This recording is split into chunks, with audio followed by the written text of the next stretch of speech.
The date is Tuesday, June 13th. I'm Louis Morals, and this is a Market Bull Update. Say you're hosting a sex party, and you realize that an outside number of ugly people are there. It could make the hot ones want to leave the party.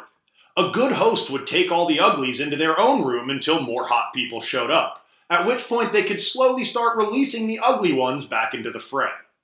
That's the party the Federal Reserve has been hosting since the 2008 financial crisis, when things got ugly and they were forced to buy up bonds that nobody wanted to keep the economy party from falling apart. Well, the Fed feels like things have stabilized and they can start selling bonds back into the market. So it's time to see if the economy is hot enough to maintain interest when there's an influx of assets. If the financial crisis taught us anything, it's that nothing is more dangerous than unregulated institutions. I'm referring, of course, to the Consumer Financial Protection Bureau, an independent government agency with no oversight that's destroying the economy by stopping financial firms from cheating their customers. Thankfully, the Trump administration is working to defund the CFPB, which should effectively protect poor financial institutions from being unfairly preyed on by the evil that comes from a lack of regulatory oversight.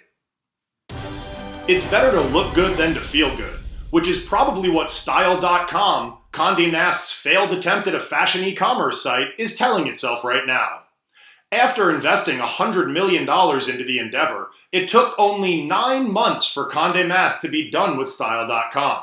Similar to any piece of bullshit high fashion I buy my wife off the pages of Vogue.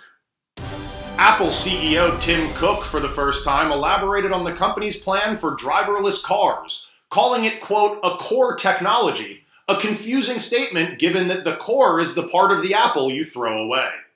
We look forward to seeing their AI tech in what we assume will one day be called the iCar, though we're worried about Russian hacking with the iVan.